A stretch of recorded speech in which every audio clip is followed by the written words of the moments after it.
It's time for Football at 4 with Geoff Mosher. My personality is I want to win badly. I want to win more Lombardis for Philadelphia and our fans. We got the greatest fans around, and I will do everything possible. Powered by the Inside the Birds podcast. Now, live from inside the Matt Black Kia Studios. This is Football at 4. All right, Football at 4 is powered by the Inside the Birds podcast, and of course brought to you by Dr. Lyle M. Back. Everything from skincare to cosmetic surgery. Go to ilovelylback.com. 856 Makeover. Dr. Lyle M. Back, proud sponsor of Football at 4. Geoff Mosher from the Inside the Birds podcast is here. And if you missed last night, the guys did a little Ask ITB and the live show. A lot of Eagles conversation. We will dive into the Eagles at number 12, some things happening today. Did you run a 4.3840? Because I feel like everybody who ran today, Geoff Mosher, ran a 4.3840. Crazy. You know, I was about to go test myself. Then it started to rain. So I'm just going to go ahead and assume that I was going to run at least a 4.38. Yeah, maybe a little better if it was warmer and nice and sunny out. But as Jason Avant said on our Q&A show that dropped this morning, he really wanted to run better than I think a 4.4 when he was training for the combine. And he only did it once in his training, and it happened to be like 100 degrees outside. So every other time, you got to get those hot days, Mike. Yeah, because you want it to run so fast you can get back inside is essentially what happens. Exactly. Yeah, and I know that, as they move to number 12, it kind of changes the dynamics a little bit, but does it change the dynamics as much as maybe dropping 6 spots you might think? Just moving from 6 to 12 in the Eagles' case here, does it change the dynamic for them as much as one might think? Well, what changes is, yeah, I think it does. I mean, I think if you're at 6 and you go by your board, which you should do, knowing that 3 or 4 quarterbacks are probably going to go top 4, I mean, it would be hard at that point to pass up on a guy like Jamar Chase or Kyle Pitts, guys who are supposed to be elite playmakers in this league. At 12, it opens up more of a variety of players from different positions at your disposal, and they may not project to be as elite as Pitts and Chase do, but you're at least broadening the scope of player that you're looking at. It could be cornerback, could be offensive lineman, could still be wide receiver, could be another position as well. Well, it's funny because Chase running a 4.3, it almost cements that he's going to be getting drafted somewhere in that top 6 range. I know there was that report that Roseman essentially felt that pretty strongly that the Bengals would take him at 5. I guess the question I have for you, Moshe, you mentioned on Monday that you could see the Eagles maybe trading back in to the top 10. Which players would be in that range that would make you feel like they would move themselves back in to go get? Yeah, that's a good question. I mean, the reason why you trade up in that regard is because a guy is there that you like, and also you get concerned about the teams picking ahead of you. The Cowboys pick, 10th? 10. They're 10, and the Giants are 11. Right. So the Cowboys pick 10, and you have to assume that the Cowboys are pretty set offensively, but would like to address that defensive backfield. And let's say if J.C. Horn is already off the board and Patrick Surtain's there, and you're worried that the Cowboys are going to get, the second of the 2 great corners who are going to be in the top 10 to 12, then you may look to make that move. So Patrick Surtain and or J.C. Horn is a guy that I could see the Eagles wanting to trade up for. Probably, I don't know that they would trade up for wide receiver. They have trade up for pass rushers in the past, and I guess it depends on how the board falls. If they thought a guy like Kwity Paye was going to go higher than 12, I could see them also making a move there. I just don't know if they feel that the Giants or Cowboys would jump on Kwity Paye the way they might want to.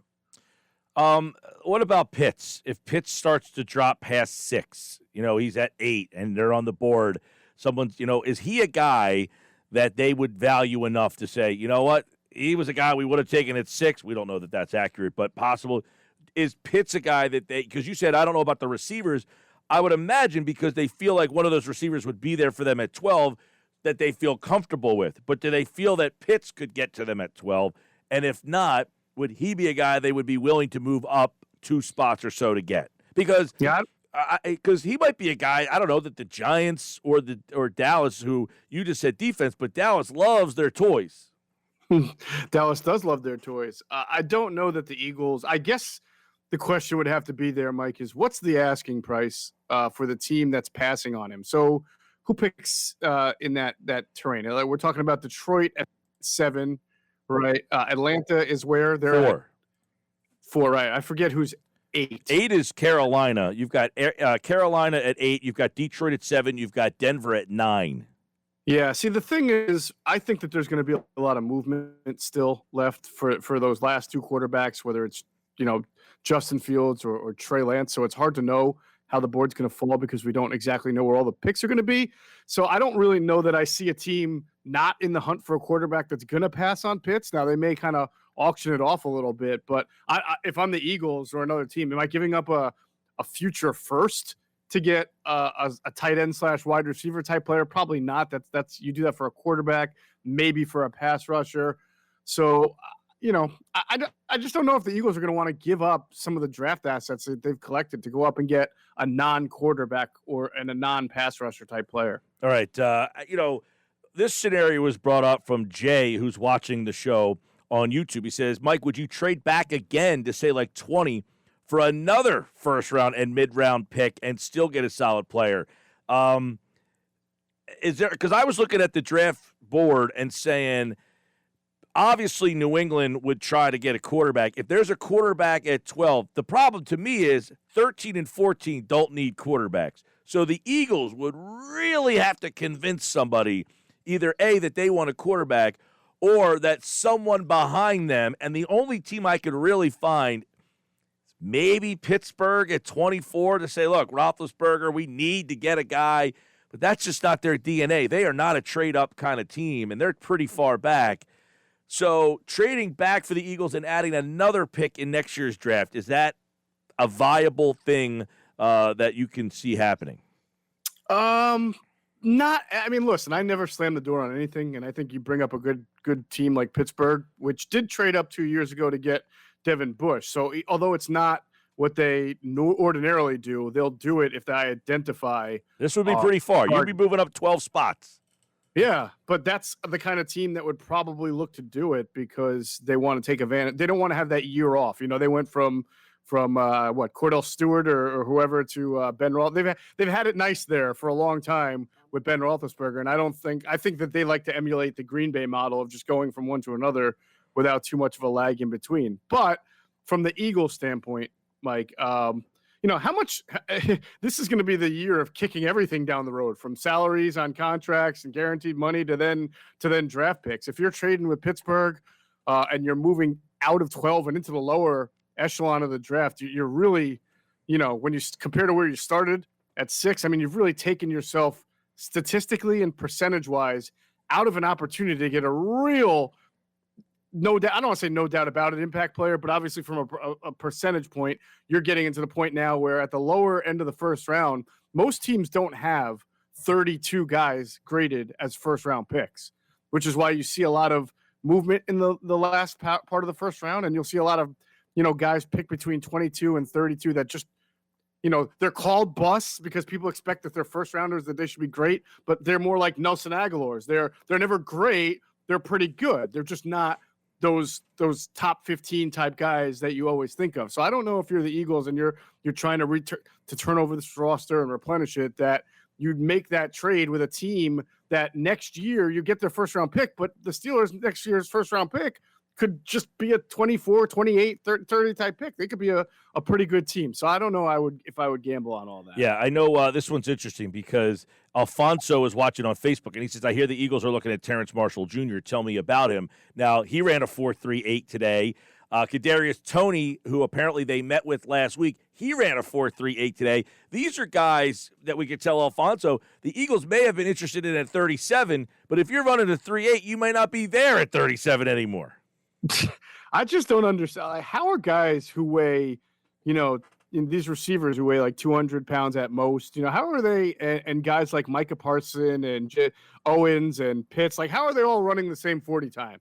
I don't get it. Yeah, 4.38. I've never seen 4.3. Like 4.3 is blazing speed. Now every guy that's ran today is the only guy who didn't was Pitts, and he ran a 4.4.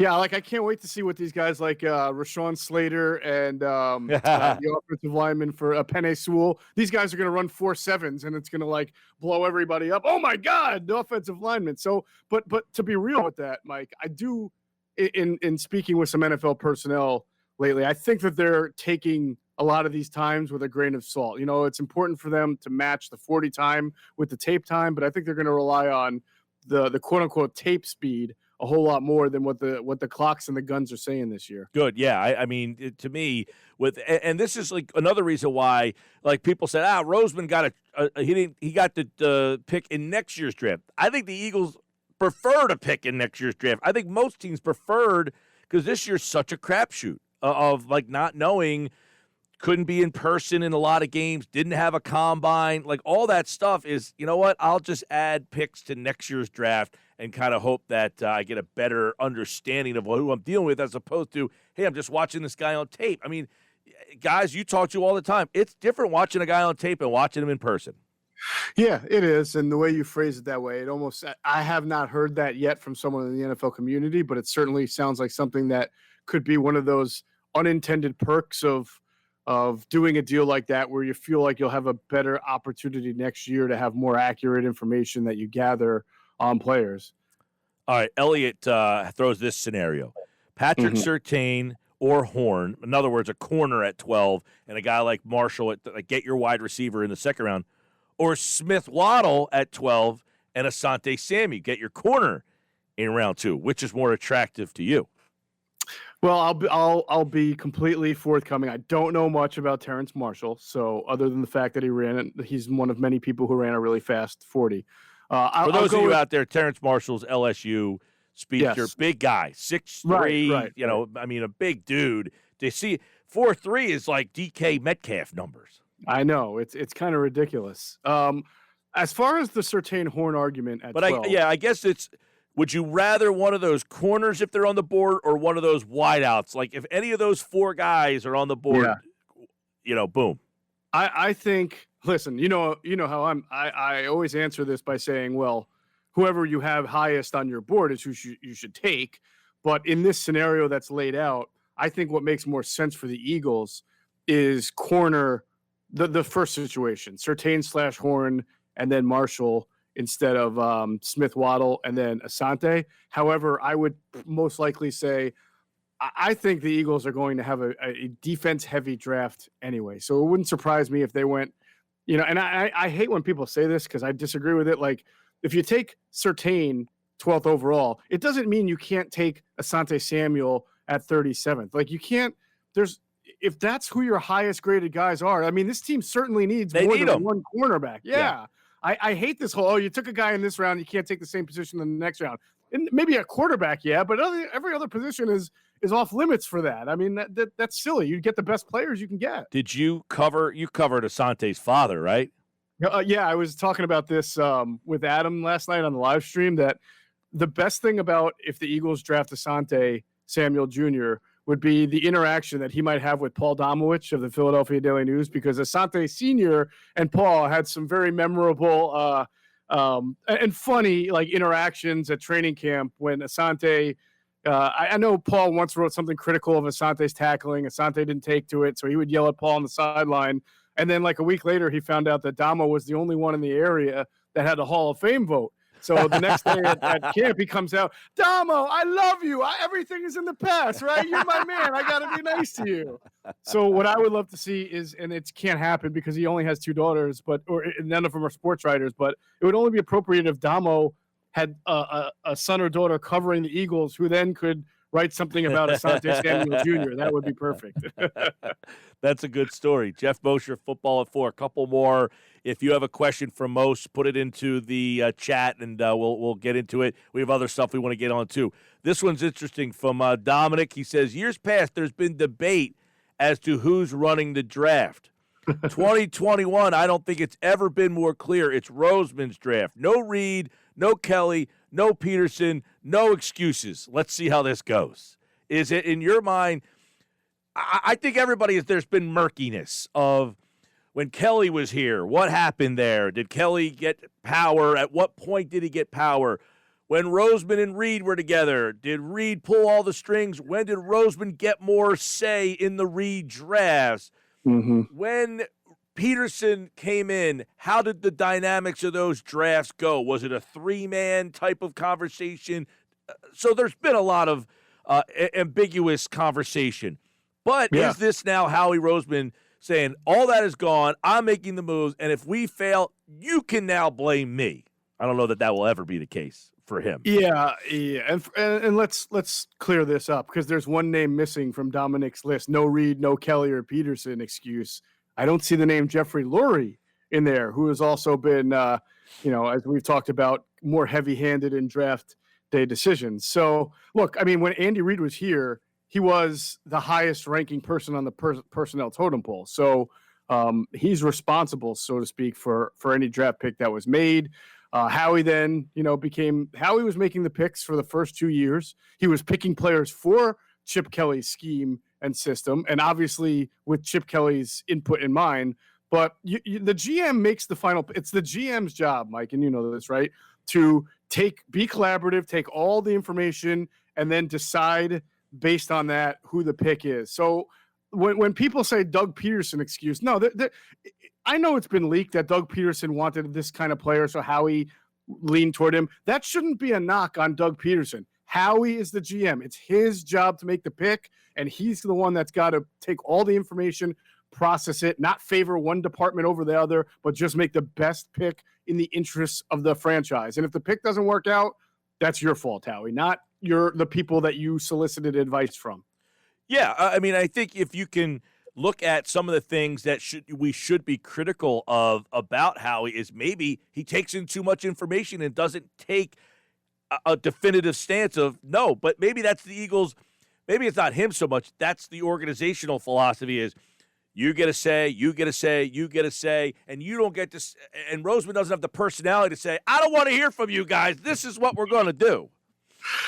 Well, maybe. I mean, almost every organization I've spoken to has described their process as very collaborative, very inclusive. But they've also said at the end of the day, the number one picker has got to make that decision and feel comfortable with it and not, acquiesce to just one specific group. And so if Jeffrey or Howie are setting the tone where you are, then that's a bad model, I would say, an unsound strategy. Oh, there's no question about it. And, it's funny. We go way back to, I guess when they drafted Jalen Hurts. And we had Sal Powell on the show, and he said, look, this is a collaborative effort. Doug Peterson has to sign off on that. It's not just, hey, Doug, we're giving you Jalen Hurts. Have fun. Like, his whole thing was, Peterson has to thank Roseman for that Super Bowl trophy, and Roseman has to thank Peterson for that Super Bowl trophy. So they do collaborate because they appreciate what each did for each other's careers.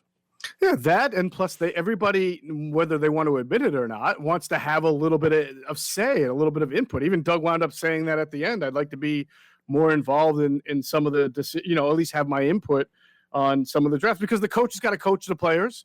And, the coaches have to develop the players. So obviously they want their voice heard as well. And I think that's where Doug was coming from.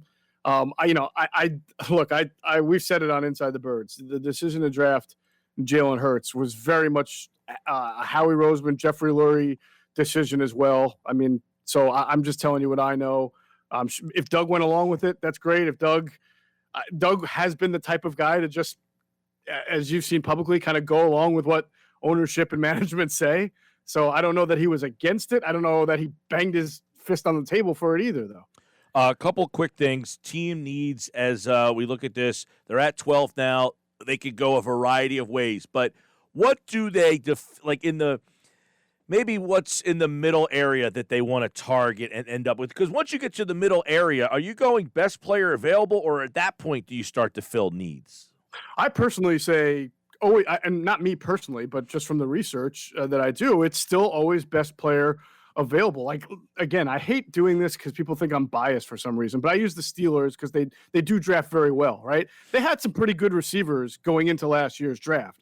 They had Deontay Johnson, who's becoming a very good receiver. They had Juju. They had James Washington. And they had a pretty good passing offense year after year as long as Ben Roethlisberger was healthy. Obviously not the year that they had Duck Hodges. But still, the receivers are good. And they still took Chase Claypool in the second round, right? And had Juju left, they'd probably be well positioned with Claypool and Deontay Washington, and they always have a pretty good pass-catching tight end. So, again, like, they also took Benny Snell a couple of years ago when they had Connor and they had another Jalen Samuels. They just take really good players, and that's how you build a team because you're always going to have holes. I guess it's hard. Like if you're in like the third round, you have 2 third-round picks, and the highest guy on your board is a running back, which I guess in the third round you might have a running back as the highest guy. Maybe that's where they start to come in. But you have Miles Sanders. You could find a running back someplace. You could get a running back. But the third guy on your board is a corner.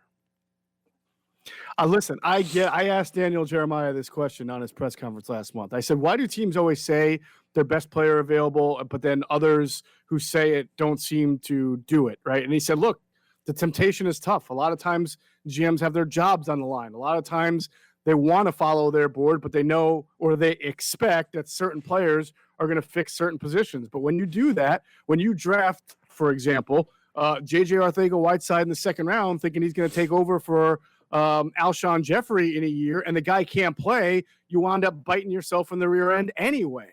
But if you get great play or really good players, if you get solid guys who can contribute, you know how the NFL works. There's always injuries.